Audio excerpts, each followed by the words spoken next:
Are you familiar with this feeling? When you look at yourself in the mirror and suddenly realize that someone else lives inside you. An invisible, silent stranger who, at the most inopportune moments, takes control. It is he who makes you lash out at loved ones over a trifle and then suffer from guilt. It is he who whispers poisonous words of self-criticism in your ear when you are on the verge of success.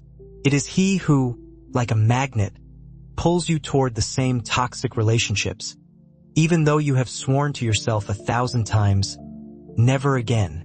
You decide to start a new life on Monday, but it is precisely on Sunday evening that this someone leads you to the refrigerator, makes you write a stupid message to an ex, or procrastinate for hours staring at your phone screen. We are used to calling this weakness of will, laziness, or a bad character. But the great Swiss psychologist Carl Gustav Jung, a man who dared to look into the darkest corners of the human psyche, gave this phenomenon a precise name. It is your shadow. Jung made one of the most revolutionary discoveries. Every one of us, without exception, has a shadow side. This is not evil in the biblical sense. It is a huge, seething reservoir of everything that we once rejected, condemned, and repressed from our consciousness in order to be good and accepted by society. Our suppressed anger, our indecent sexual fantasies, our envy, our greed, our vulnerability, our most daring and crazy talents that we were afraid to show the world. All of this did not disappear. It was exiled to the cellars of our unconscious. And there, in the darkness, it acquired its own autonomous life. The shadow is alive, and it craves attention. And the more desperately we pretend it doesn't exist, the more destructive ways it invades our lives. Controls us like a puppeteer. It makes us choose partners who will cause us the same pain as in childhood. It pushes us to self-sabotage when we are close to success. It generates inexplicable bouts of anxiety, apathy, and depression. As Jung said, until you make the unconscious conscious, it will direct your life and you will call it fate. Today, we will stop calling it fate. We will embark on an expedition into the basement of our own house. We will not fight the shadow. We will learn to talk to it, to befriend it. We will analyze exactly how it manifests in your life, and I will give you 3 practical keys to turn this internal saboteur into your most powerful ally. Because, in Jung's words, in the shadow lies not only our ugliness, but also our gold. And only a person who dares to descend into the darkness can find their true, dazzling light. To begin, let's use a simple and very accurate metaphor. Imagine that your personality is a large house. In this house, there is a formal living room. This is your persona, as Jung called it, your social mask, that ideal version of yourself that you show to the world. In this living room, it is always clean, beautiful, with expensive furniture, and the right books on the shelves. Here you receive guests, colleagues, acquaintances, superiors. This is the image of a successful professional, a good parent, a reliable friend, a polite neighbor. We spend a huge part of our lives making this living room look impeccable. We get so used to it that we begin to believe that we are this room, this perfect facade.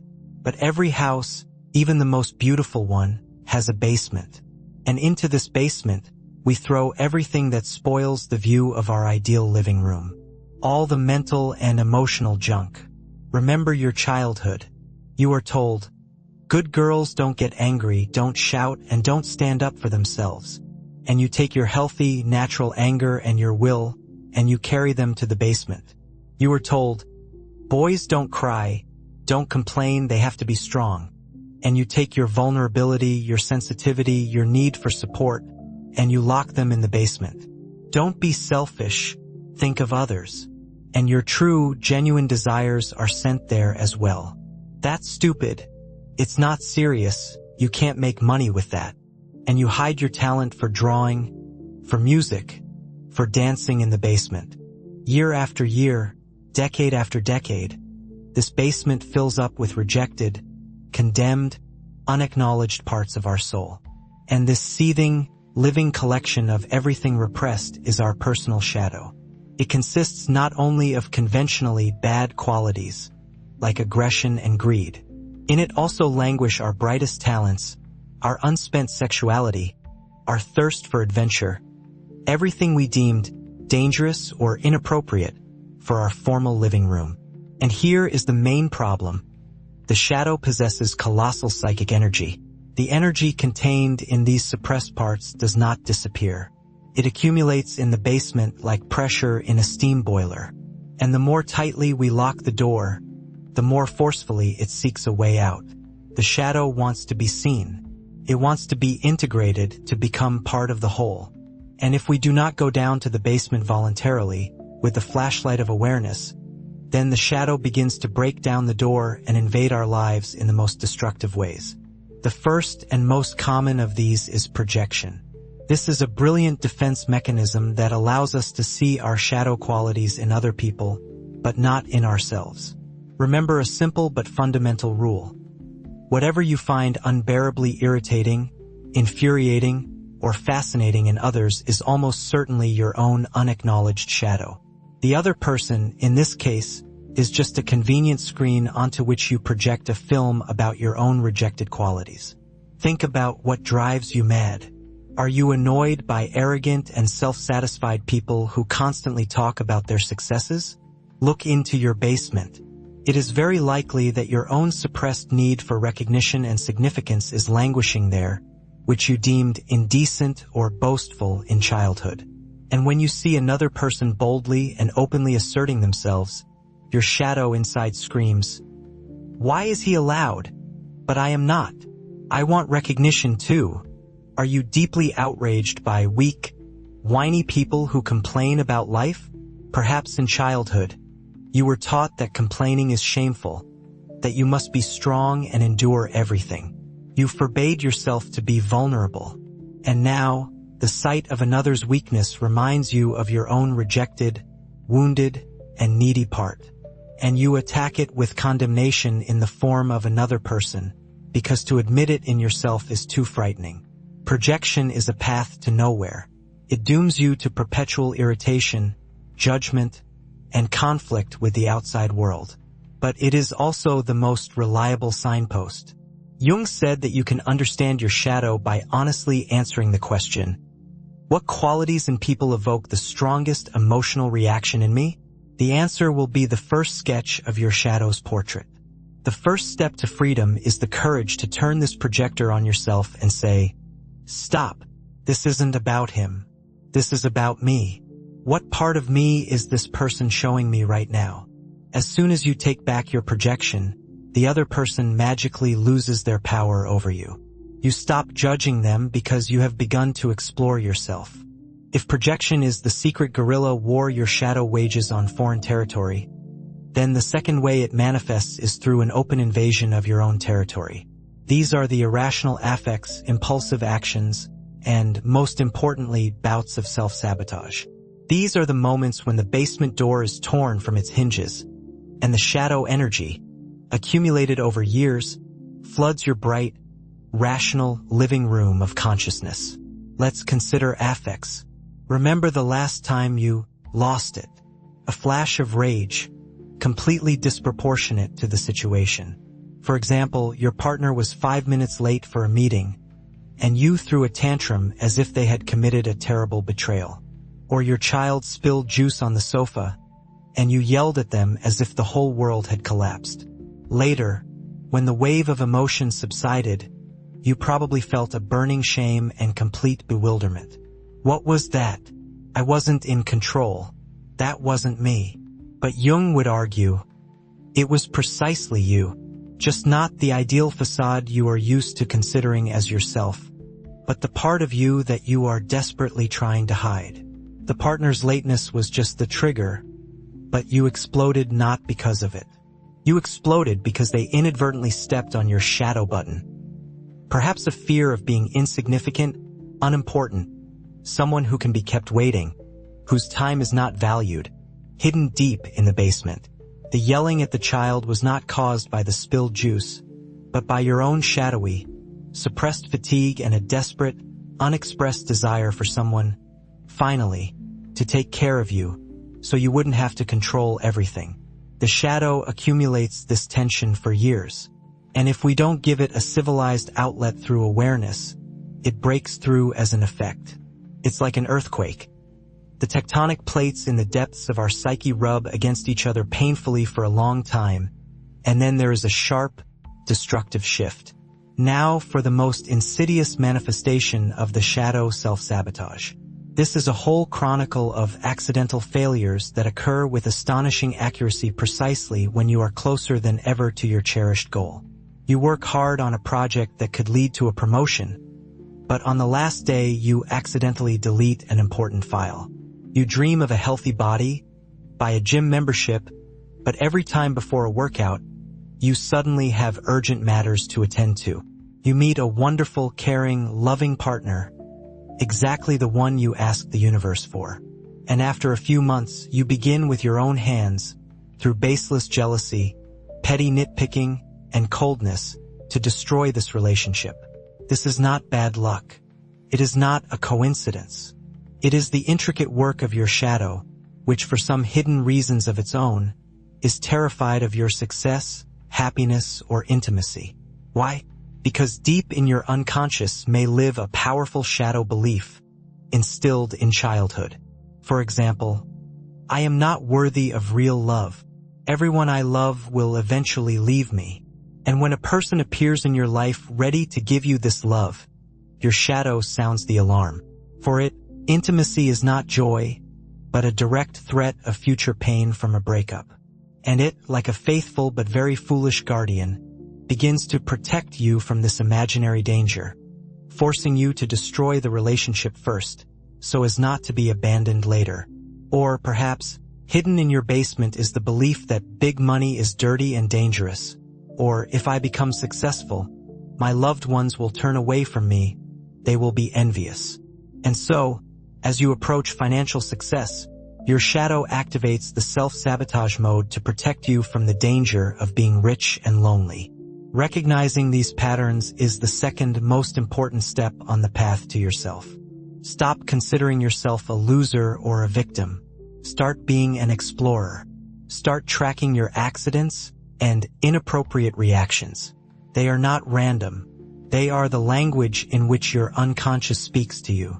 Every time you sabotage your own plans, ask yourself a ruthlessly honest question. What good thing, from my shadow's point of view, did I just protect myself from?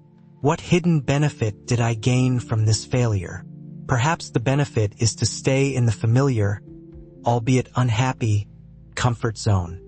Or to reconfirm your deep shadow belief. I knew I was incapable of anything. This work requires tremendous courage, but it provides incredible liberation. You stop being a puppet in the hands of invisible forces and begin to see the strings that pull you. You understand that your main enemy and, at the same time, your main resource is not in the external world, but within you. And when you are ready to admit this, you can move on to the third most creative stage, the practical steps to integrate this powerful force. You are ready to go down to the basement not just as a frightened observer, but as a wise master who has come to claim their gold. So, we have found traces of our shadow in projections onto others and in our own irrational actions. Now comes the third most important and transformative stage, integration. Its goal is not to destroy the shadow, but to befriend it, turning its raw, destructive energy into pure gold for your life. Jung insisted that this is not an intellectual job, but a practical one. Here are 3 concrete keys to help you with this. This is not just recording events. It is the conscious work of an internal detective. This tool is incredibly simple, but its effectiveness is astonishing if applied regularly. Every evening, when the world quiets down, give yourself 15 minutes of silence. Take a pen and a notebook, and without judgment or criticism, like an impartial researcher, write down the answers to a few key questions. First question, what or who caused a strong, inappropriate emotional reaction in me today? Not just I got angry, but in detail. For example, at the meeting, the boss praised my colleague, but completely ignored my contribution to the project. I felt a burning resentment and anger. I wanted to drop everything. And now the main question for this situation. What deep need or fear of mine was touched? And the answer might come, my need for recognition was touched. I felt invisible, devalued. It reminded me of how my parents praised my brother in childhood, while my achievements were taken for granted. See, it's not about the boss. He just pushed an old, sore button. The simple acknowledgement of this fact, aha, there it is, my fear of being invisible, already reduces the level of tension and gives you back control. Second question for the diary. Whom and what did I envy today? Envy is the most honest compass, pointing to your buried desires and talents. Do not be ashamed of it, use it. I envied my friend who easily and bravely started her blog, not afraid of criticism. It means my soul craves self-expression, which I forbid myself out of fear of judgment. Write it down. This is not a reason for self-flagellation. It is a direct instruction from your shadow on which direction you need to develop. This is your treasure map. And the third, very important question. In what situation did I betray myself today? Where did I want to say no, but said yes? Where did I remain silent when I wanted to speak out? A colleague asked me to stay after work and help with his report. I was terribly tired and wanted to go home, but I was afraid of seeming like a bad person and agreed. I betrayed my need for rest.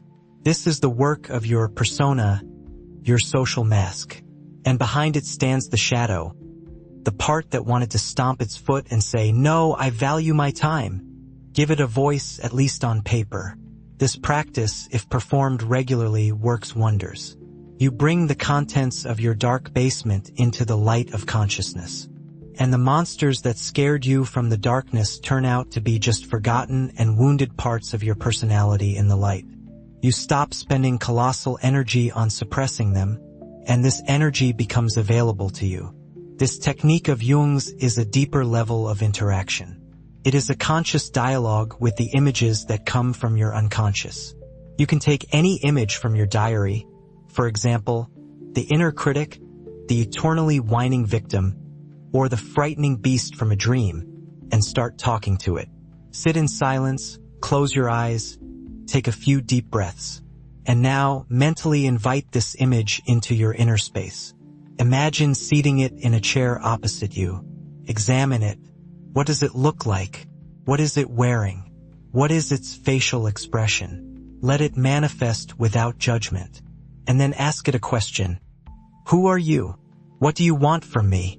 Do not try to invent the answer with your head. Just wait. The answer may come as a thought, a sudden feeling, a bodily sensation, or a new image. Your task is simply to observe this internal theater. Let's have a mini session right now.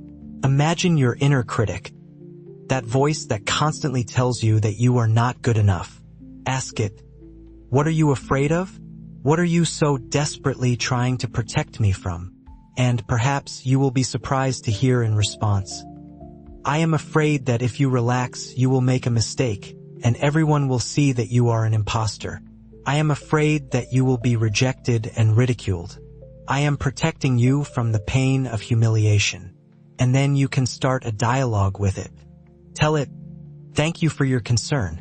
I see that you want what's best for me, albeit in such a strange way. But I am grown up now. I can handle a possible failure myself. I no longer need your harsh criticism, but I do need your attention to detail. How about you be not my jailer, but my wise advisor?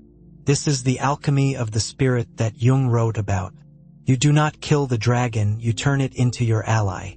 You do not get rid of the critic, you transform its energy from destructive to creative. The shadow speaks the language of symbols, not logic. Therefore, the best way to interact with it is through creativity. You do not need to be an artist or a writer. Draw your shadow. Take a large sheet of paper, paints or pencils, and just let your hand move. Do not think about beauty. Think about expression. What color is your anger? What shape is your fear? Splash it onto the paper, and then look at the drawing and think about what it is telling you. Dance your shadow. Put on music that resonates with your suppressed feeling, be it aggressive rock for anger or sad classical music for sorrow.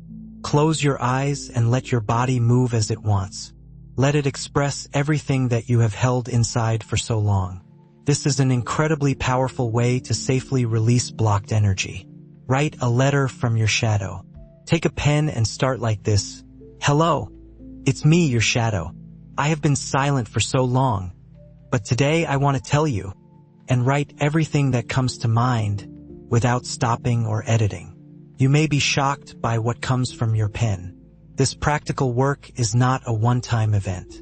It is a path of returning to yourself. And when you stop being afraid of your shadow, when you begin to understand and accept it, you can move on to the final, most inspiring stage, finding your inner gold. We have explored what the shadow is, how it secretly rules our lives, and looked at 3 practical keys to start a dialogue with it. But what is the final result of this complex and sometimes painful work? What happens when we truly befriend our inner dragon? A stage that can be called the gold of the shadow. Life after integration begins. This is the most valuable thing that working with the unconscious can give us. Gold is Jung's metaphor for the enormous, pure psychic energy that is released when we stop spending our strength on suppressing and denying parts of ourselves. It is the energy of our hidden talents, our true life force, our authenticity, and our charisma. As long as we are at war with the shadow, this gold lies as dead weight in the basement, manifesting only in destructive symptoms. When we integrate the shadow, we gain access to this inexhaustible treasure. What does this look like in real life? How does a person who has dared to claim their gold change? First, you gain a genuine, unshakable confidence.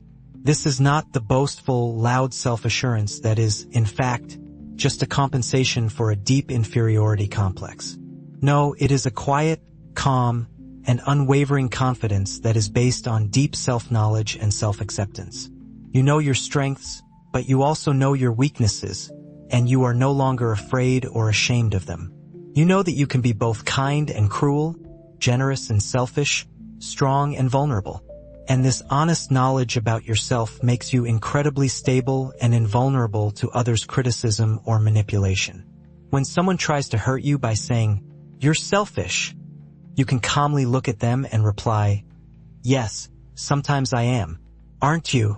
And it no longer gets to you. You have taken from the world the right to judge you because you have become your own prosecutor, lawyer, and wise judge. Second, the creative flow and spontaneity return to your life. Creativity is not just about drawing or music. It is, first and foremost, the ability to live your life not according to a learned pattern, but anew each time, from your inner center. The colossal energy that was previously spent on maintaining an ideal mask and on the war with the shadow is now released and directed toward creation. You might suddenly want to change the job you dreamed of but were afraid to. Start a new project. Learn to play the guitar. Change your style. You have the strength and, most importantly, the inner courage to do what you truly want, not what you should. Your life ceases to be a gray routine and turns into an exciting creative act, where you are both the director and the main character. Third, the quality of your relationships with other people changes dramatically. When you stop projecting your shadow, you begin to see people as they really are. Relationships become more honest, deep, and calm. You no longer enter into toxic, dependent connections because your integrated shadow no longer needs this drama for self-expression. Like a magnet, you begin to attract similarly whole, conscious people. Your ability to accept your own shadow side makes you incredibly tolerant and compassionate towards the shortcomings of others. People intuitively feel that in your presence they can be themselves without masks and pretense, and this is incredibly attractive. You become a person in whose presence others heal. And finally, fourth, you gain access to what Jung called wisdom. You begin to see the deep, synchronistic connections between the events of your life. You understand that even the most painful and accidental episodes were not a curse, but a necessary lesson that led you to yourself. You stop dividing the world into black and white, good and evil. You see it in its paradoxical, complex wholeness. You find a deep inner peace because you stop fighting with reality and with yourself. You begin to trust the flow of life. The path of shadow integration is a lifelong journey. This does not mean that you will solve all your problems once and for all and turn into a perfect saint. The shadow will always be with you, but you will change the very way you interact with it. Instead of being a slave and a puppet in the hands of your unconscious, you become a conscious, wise partner to your own soul. Today we have looked into the darkest, most frightening, and at the same time most powerful corner of our psyche. We have seen that our shadow is not an enemy to be defeated or banished. It is our lost, exiled part that desperately wants to come home. It holds not only our wounds, our fears, and our ugliness. It holds our life force, our undiscovered talents, and our true, wild, indestructible power. The path to it lies through the courage to be honest with yourself, through the bravery to acknowledge in yourself everything that we are so fiercely accustomed to condemning in others, through the willingness to come face to face with your anger, your envy, and your fear in order to take from them the gold they guard. This is the great work, the alchemy of the spirit that Carl Jung spoke of. It is the conscious transformation of the lead of our flaws, fears, and complexes into the pure gold of our wholeness. Stop being afraid of your darkness. Stop running from yourself. It is in the deepest darkness that your brightest light is hidden.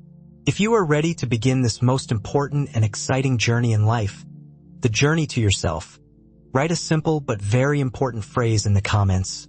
I accept my shadow. Let this become your intention, your promise to yourself never again to betray or reject any of the parts of your great and multifaceted soul. Thank you for walking this path with us. Subscribe to the channel, as many more discoveries await us in the labyrinths of our consciousness. Be whole.